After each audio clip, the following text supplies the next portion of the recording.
ঘড়িতে এখন 7:20। নিউ আলিপুরদুয়ার স্টেশনে আমরা রওনা দেবো কামাখ্যার উদ্দেশ্যে। দেখা যাক আমাদের যাত্রা কীরকম হয়। আজকে যাত্রা পুরো শেয়ার করবো আপনাদের সাথে। ট্রেনের অপেক্ষায় রয়েছি বন্দে ভারত।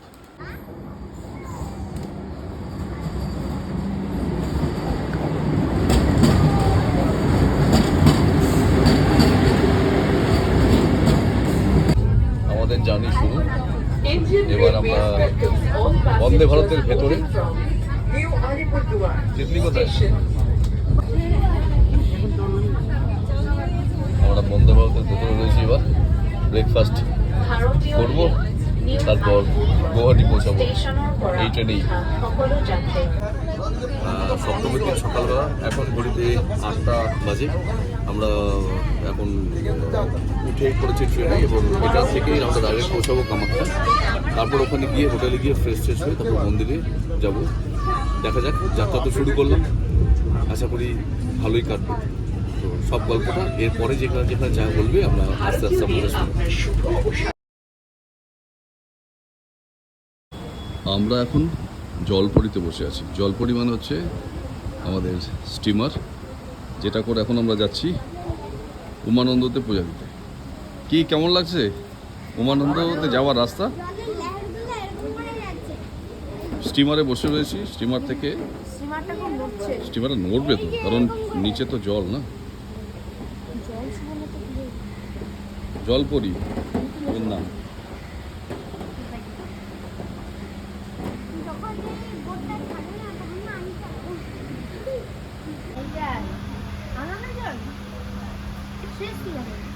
আসাম আসার প্ল্যানটা আমাদের কাছে খুব তাড়াতাড়ি ঠিক করা হয়েছিল। আমরা অনেকটা প্ল্যান করে আসিনি।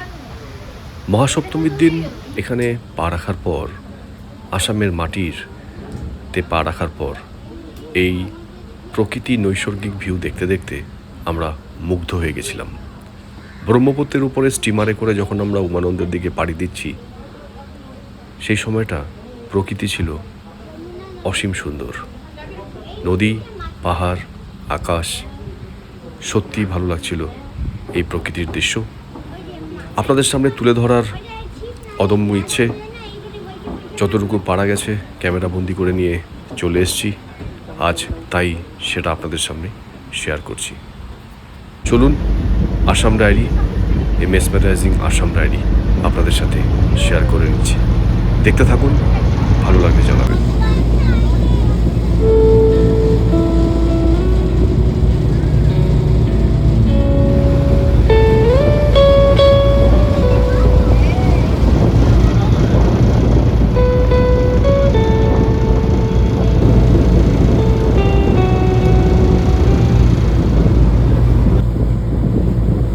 প্রকৃতির সৌন্দর্যকে বর্ণনা করার মতো ডিকশনারিতে এত বাংলা শব্দ আমার কাছে এই মুহূর্তে নেই। তাই ভাবলাম বেশি কথা নয়, শুধু প্রাণ ভরে উপভোগ করে যাওয়া, এটাই আজকের কাজ হোক। তাই কথা বলতে বলতে নেমে এসেছিলাম স্টিমারের ঠিক সামনের দিকটায়, যেখানটা দাঁড়িয়ে অনেক দূর পর্যন্ত দেখার চেষ্টা করেছিলাম। মাঝে মাঝে কিছু ছোট ছোট দ্বীপের মতো রয়েছে, আর ওখানেই আমাদের গন্তব্যস্থল। ওই দিকটাই যাচ্ছি আমরা।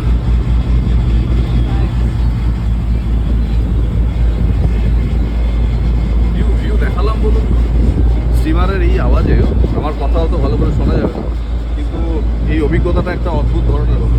মানে অদ্ভুত সুন্দর একটা অভিজ্ঞতা হলো। সপ্তমীর দিন আজকে, সপ্তমীর দিন আমরা উমানন্দতে পুজো দিতে যাচ্ছি। তো পুজো দিতে যাওয়ার সময় স্টিমারে করে এই অসাধারণ মুহূর্তটা আপনাদের সবার সাথে তুলে ধরলাম।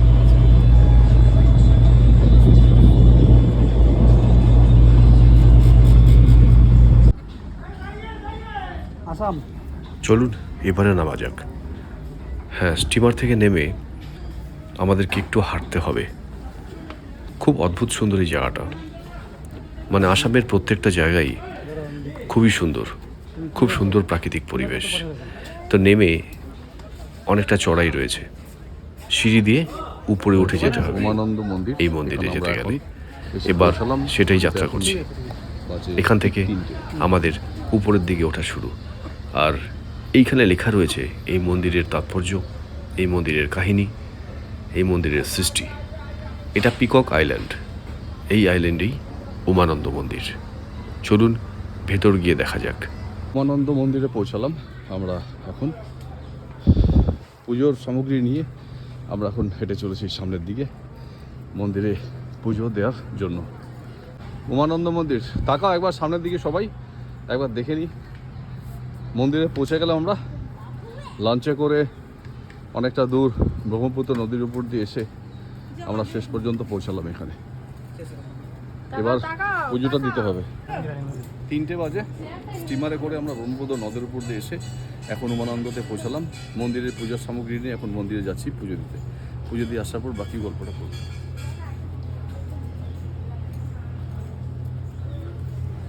মহাসপ্তমী মানে দুর্গা সপ্তমীর দিন আমরা শুরুটা করেছিলাম এই মন্দির থেকেই।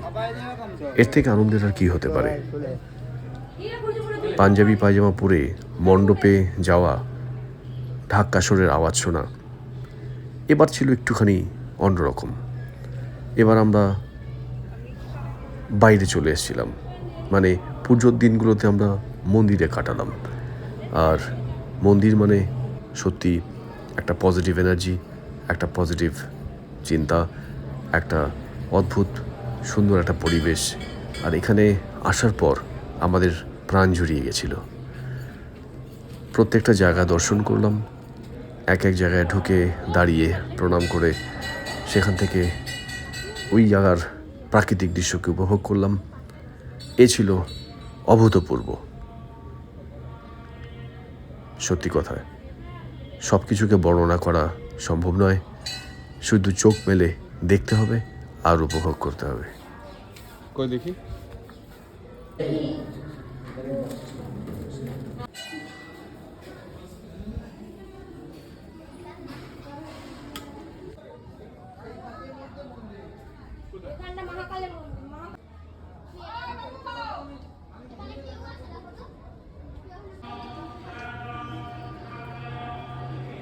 উমানন্দ মন্দিরে আমরা ভগবান শিব, বিষ্ণু আর মহাকাল মন্দিরে পুজো দিয়ে এখন আমরা সামনের চত্বরটা এসেছি।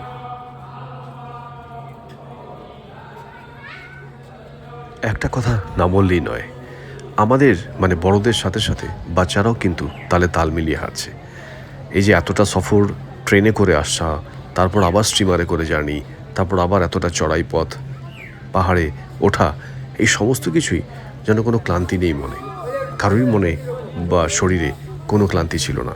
এটাই বোধহয় পজিটিভনেস, এটাই বোধহয় উপরি পাওনা। আর এটাই হচ্ছে মন্দিরের বা প্রাচীন মন্দিরের একটা মহত্ব, যে আপনার শরীর মন সব আপনার সাথে তখন আপনাকে সাথ দেবে। তাই জন্য কোনো কষ্টকেই কষ্ট বলে মনে হয় না। আর এতটা পথ পাড়ি দিয়েও আমরা কিন্তু মনের আনন্দে ঘুরে চলছিলাম এই মন্দিরের চারিদিকে, আর প্রাণ ভরে উপভোগ করছিলাম এর সৌন্দর্য।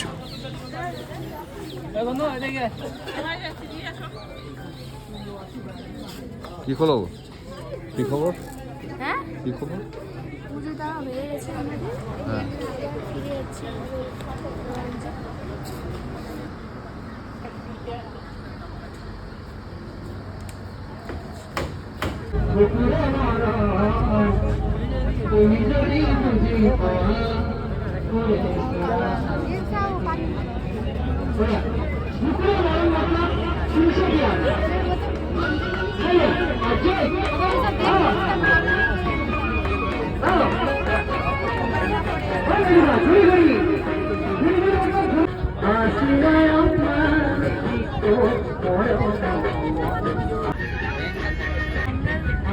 ভালো হচ্ছে।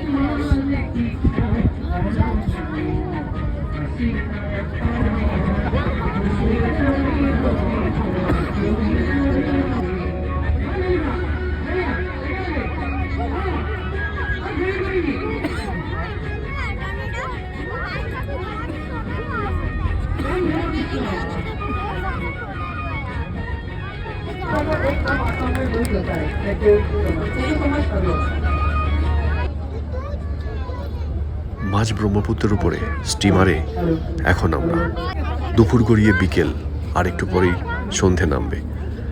যখন আমরা স্টিমারে উঠলাম উমানন্দ মন্দির থেকে আসবার সময় একটি লোক অহমিয়া সঙ্গীত গেয়ে চলছিল, আর আমরা মন্ত্রমুগ্ধের মতো তার গান শুনছিলাম। স্টিমারে যতজন লোক ছিল সবাই একযোগে তাকিয়েছিল তার দিকে, আর কোথাও যেন একটা অদ্ভুত কষ্ট, আনন্দ সব মিলিয়ে মিশিয়ে গানটা ছিল অসাধারণ সুন্দর। যাই হোক, একটা ট্রি ব্রেক না নিলেই নয়। এক কাপ চা না খেলে এখন চলবে না। সারাটা দিন অনেক ধকল গেছে, এবার এক কাপ চা।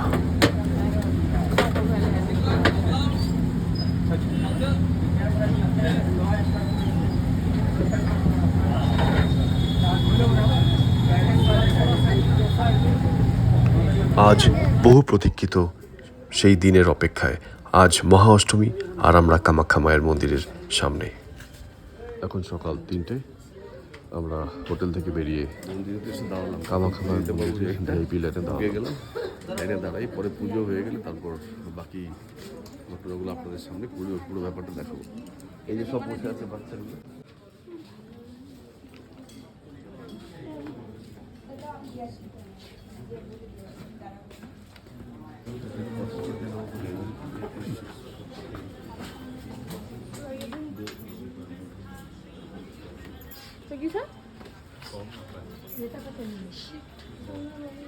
অনেকদিন ধরে আছে নাকি? এখানে অনেকদিন ধরে দোকানটা সুন্দর সাজানো। আমাদের ওখানে মানে শিলিগুড়ি, এখানে কথা বললাম মণিহারি স্টোর্সের মালিক সুজিত বর্মনের সাথে। ওনার আত্মীয় শিলিগুড়িতে থাকে, পরিচয় হলো, ভালো লাগলো। ওনার কাছ থেকে সিস্টেমটা শুনে নিলাম পুজো দেওয়ার। এবার আমরা লাইনে দাঁড়াচ্ছি।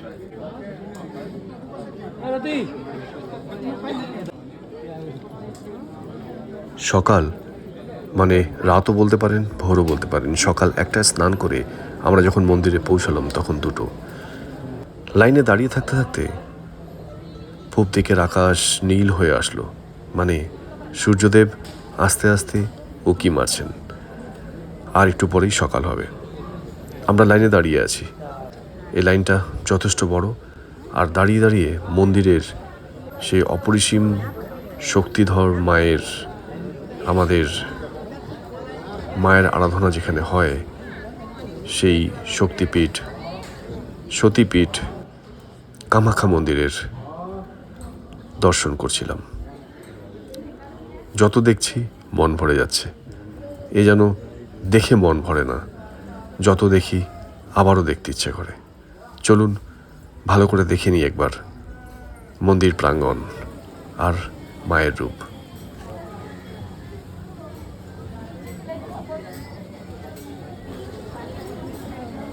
আজ মহা অষ্টমী। দুর্গা অষ্টমীর এই পুণ্যতিথিতে হাজার হাজার দর্শনার্থী তাদের মনোবাসনা নিয়ে এই মন্দির দর্শন করতে আসেন। বহু দূর দূরান্ত থেকে, বহু পথ পাড়ি দিয়ে তারা আসেন মায়ের সেবায়, মায়ের দর্শনের জন্য। আমরাও সেই ভিড়ে সামিল। আমরাও আজকে সেই জায়গায় দাঁড়িয়ে আছি বাকি সবার সাথে। কখন পূজা দেবে?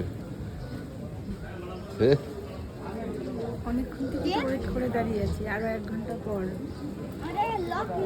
সুব্রত, ঘুরে ফিরে মন্দিরের সামনে থেকে যেতে হবে।